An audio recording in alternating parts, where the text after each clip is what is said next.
Hi, I'm Dustin Abbott. Viltrox is back with another inexpensive full-frame prime lens for those who want to travel light.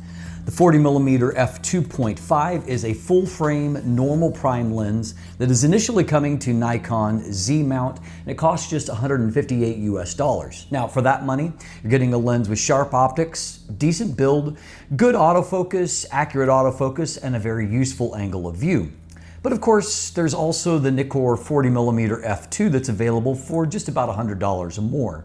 So is the Viltrox AF 40mm F2.5 Z worth buying? Well, we're going to find that out in today's review. So let's start by taking a look at this focal length itself. I love 40mm myself. It is within that what's called normal range, which very closely approximates what the human eye recreates. As a byproduct, images taken with a focal length like this tend to be very relatable. They look very kind of natural and appealing in the sense that they remind us of things that our own eyes would see. And so in that sense, it is a very useful, to me it's actually a little bit more useful than what 50mm is. It's a little bit wider, so it's more useful, I think, in a typical room. I use something like 40mm very often when I'm recording family events, birthdays, things like that. Because again, the images have a little bit of a sparkle to them that people like, but also it seems to be a just right focal length in a typical sized room. And so for that, I find it useful as a walk around focal length, also very useful. Now, as far as the build and the design here, this lens, as you can see from these photos, is basically almost identical to the 20mm f2.8 that I reviewed last year. And so like that lens, it is very similar in terms of the build quality, the overall exterior dimensions. It feels about the same. And so in this case, it is a plastic lens, but it isn't a cheap feeling lens at all. There's something about the plastics that feel fairly robust. And so far, the 20mm has held up really well for me. I suspect this lens will as well. So the overall dimensions are 68mm in diameter, or 2.7 inches. It's just a little bit wider because of that flare to the larger Z mount.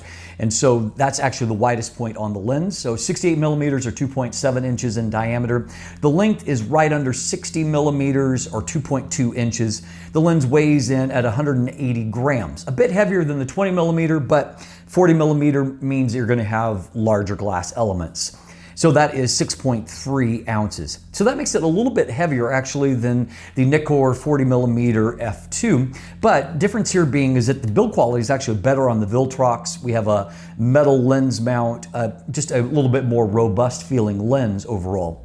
So I mean, obviously neither one of them are going to break any kind of records, but if you're holding them side by side, it is actually the Viltrox that feels like the better made lens.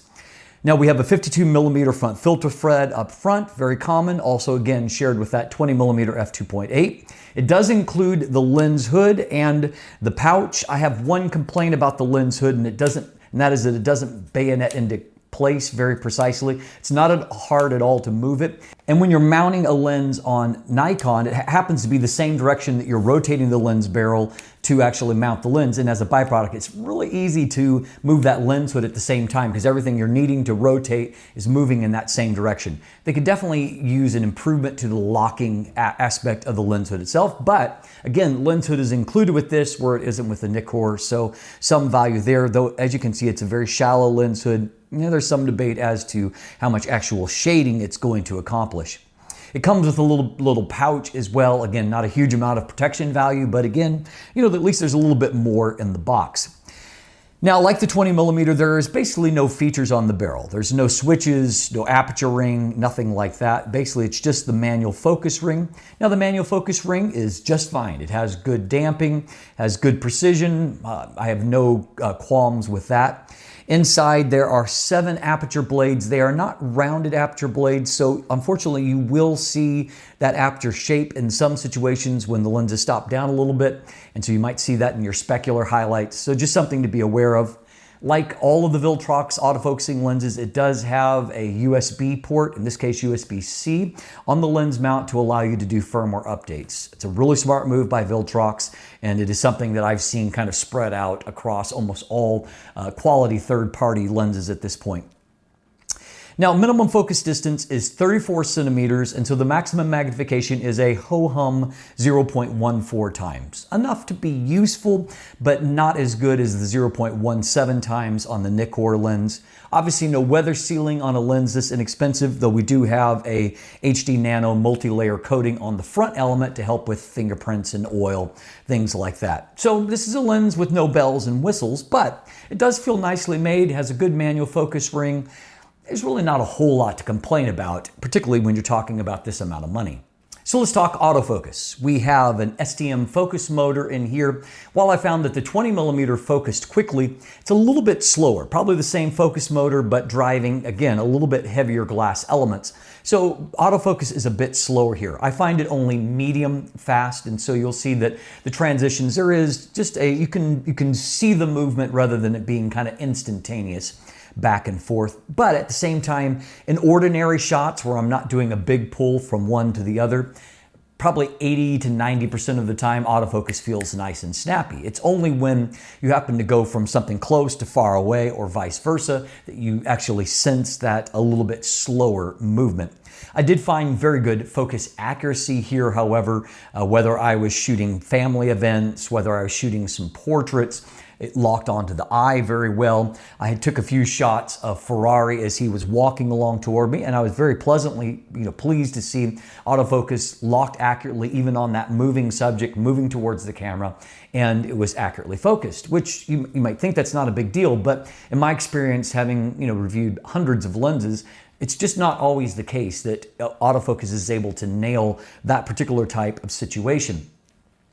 Now, on the video side of things, I found that autofocus pulls, they are smooth, but they're not particularly fast. And what I found, maybe more importantly, as I began to do things like my hand test, the hand test did not go particularly well because I found that there's a tendency for focus to kind of hang on the subject it's already got acquired. And there's a bit of a lag before it starts to focus on something new when that is removed. And so for my hand test, didn't really go well. I tried speeding up the autofocus speed for video in camera, but what I found happens is that it still hangs some when, for example, in this shot where I'm transitioning from one subject to another, kind of hangs on one subject, and then it actually focuses fairly quickly to the next subject once it actually begins to acquire focus.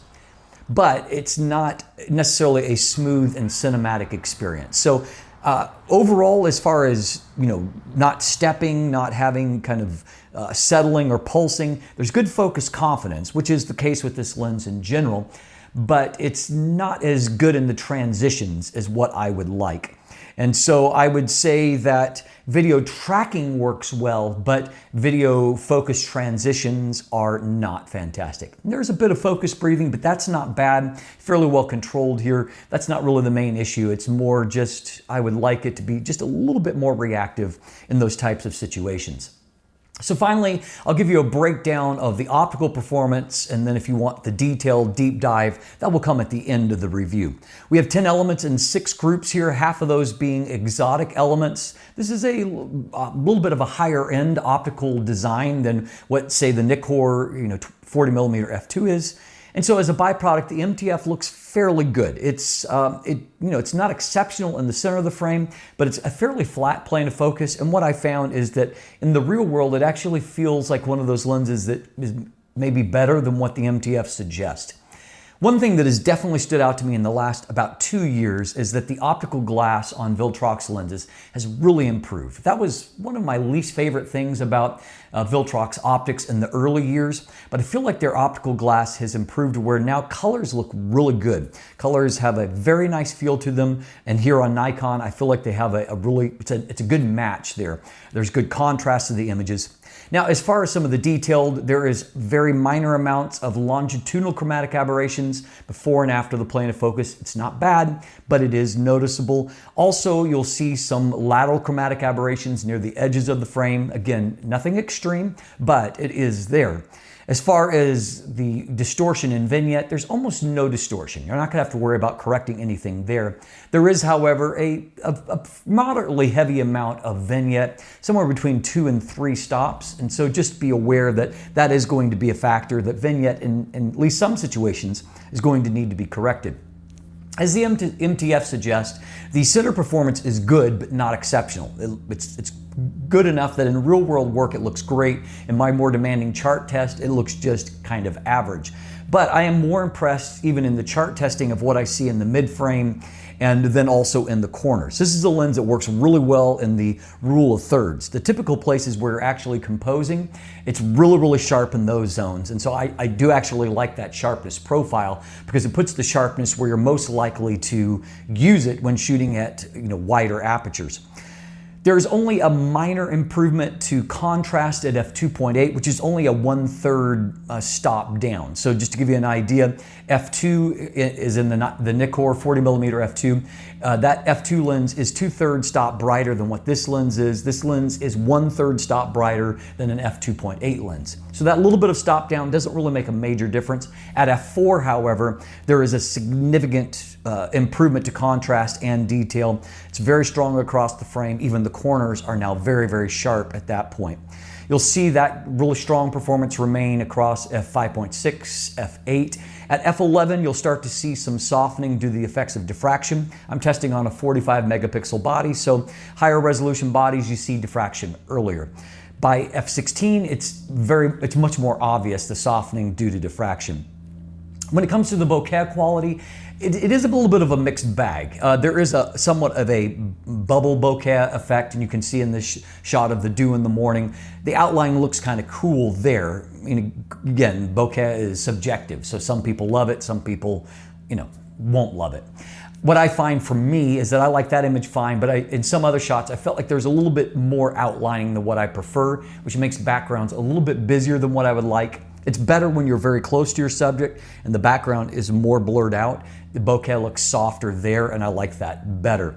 There's also a bit of a mixed bag when it comes to flare. It's really not bad when you're within the frame itself, some very mining ghosting artifacts, not a lot of loss of contrast, but you will see some flashing effect when the sun or the light source is right out of frame. That can be used artistically, but again, just to be aware that it's there, it is an optical defect. If you want a deeper dive at all the optics itself, just stay tuned right after our conclusion here. My conclusion is this. This is another great bang for the buck lens. I really love that we are getting some really quality lenses in and around the $150 US range, which means that if you've spent a lot of money on a new camera, you can at least put some glass on it relatively cheaply. And so I really appreciate that. Autofocus is not blazingly fast, but it is quiet and it is accurate. I think that for most people in most situations, it's going to get the job done and they won't complain about it. Images look very good. Actually, images don't look like they come from a cheap lens. And as far as the bang for the buck optically, I think this lens is really quite strong. I think the biggest decision has to be made between this and the Nikon 40mm f2. The Nikon has a little bit cheaper a build and it is more expensive, but it also has a brighter maximum aperture. Autofocus is a little bit faster. I'm actually waiting for that lens to come in right now myself for me to review it, and I will do a head-to-head comparison between these two lenses in the future and give you a little bit of a deeper dive there. But I do think that the decision between those two lenses is going to be probably the biggest deciding factor. At the same time, however, this is a very welcome addition to the catalog, and I love seeing these third-party lenses coming to full-frame Z-mount at this point. That's fantastic. If you want more information, you can either check out my text review that is linked in the description down below, along with an image gallery and some buying links, or you can stay tuned right now and we'll dive into a deep dive of the optics together.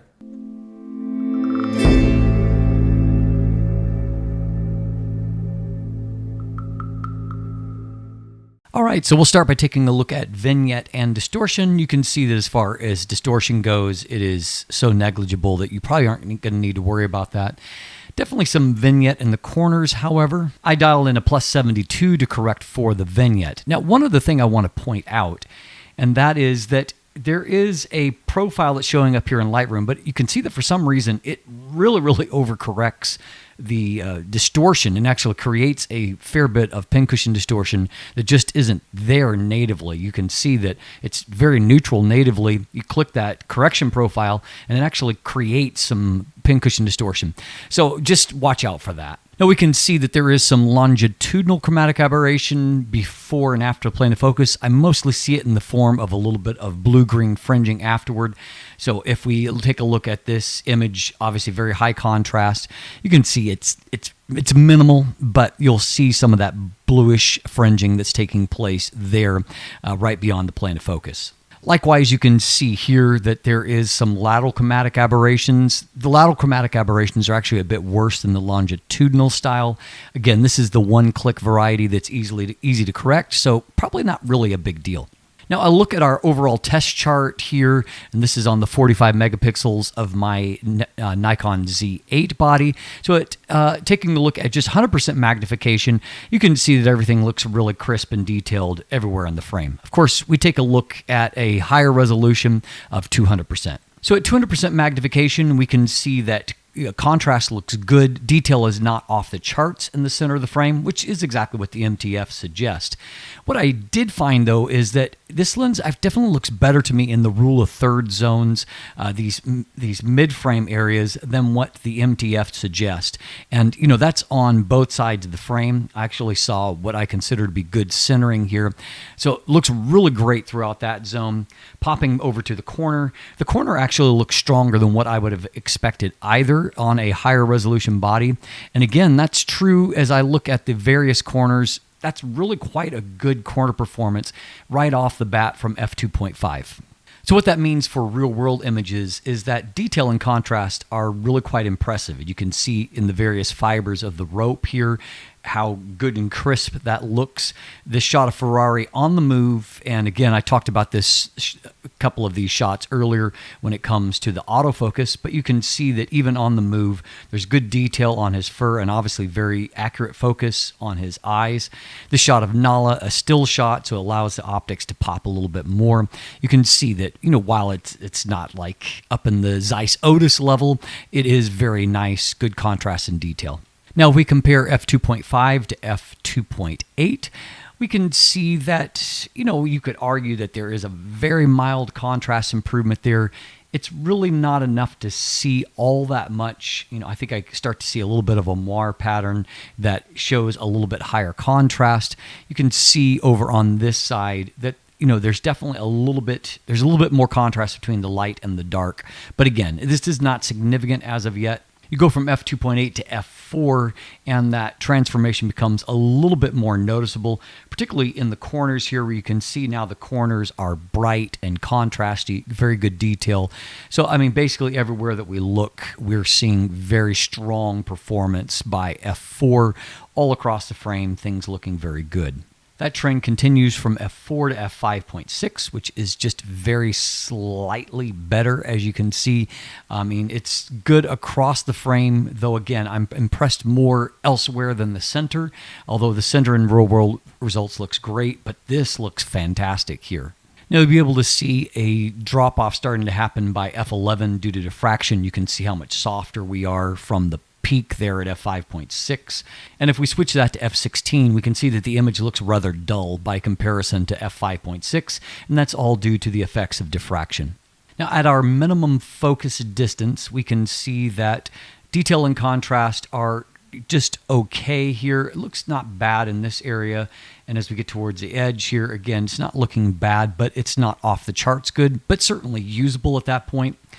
That leads us to the discussion of the bokeh. And so in this shot here, we can see that the detail on the subject looks really great. The bokeh looks good, though, with a little bit more outlining than what I would prefer. You get a little bit closer, and it becomes a little bit softer, and I think it looks better there. In this shot here, with a lot of kind of repeating patterns of the chain link fence, that's just too much outlining, and so it creates kind of a bubble bokeh effect that some people really like. I'm not necessarily a huge fan of it. I prefer to just get creamy and soft. This shot here, once again, you can see that, there's definitely some real outlining of these specular highlights. And so, again, because bokeh is completely subjective, some people will really like that, others won't. Now, what I think everybody's going to like is the fact that we've got such nice detail and color and such an inexpensive lens. I mean, look at just how crisp the textures look, and the colors are very, very nice. In this shot here, you can see that there's a wide variety of colors there, but you can see that it looks accurate. It's nicely saturated. It doesn't look garish or gauche anywhere. And so I'm impressed with the progress that they've made in their colors. Looking at this lens for portrait work, we can see that skin tones look nice, detail looks nice. The bokeh, again, you're getting some of that kind of bubble bokeh look, but it doesn't look bad. When we step back in this shot, I think this shot looks really, really nice. And again, it's all the things working together. Good skin tones, good detail on the face, decently blurred out background, not bad at all, and step back a little bit further, and that's a lovely looking portrait shot. So on a very tight budget, you can definitely get some nice looking portrait work out of this lens. Finally, looking at flare resistance. So here as we get near the edge of the frame, I've managed to catch a little bit of that flashing that starts to take place. As far as ghosting artifacts, it's pretty minimal. You can see here with the sun star here at the center of the frame, which is not bad looking, by the way. It's not amazing, but not bad looking. A little bit of some ghosting artifacts there, but nothing major. We get off near the edge of the frame, there's a little bit of a prismatic effect, and then this ghosting artifact here. It's nothing that's too severe. There's just a little bit of that flashing effect that will create a look like this, which, this is probably a desirable look for many people, but you just have to compose in the right way to get the result that you want. And so as you can see, this is a pretty good bang for the buck lens. It produces images that have nice punch, color, overall feel to them. It's sharper than what we'd expect for a lens at this price point, and I think that focal length is extremely useful. I hope that the deep dive into the optics has helped you to make a more informed decision for yourself. As always, thanks for watching. Have a great day, and let the light in.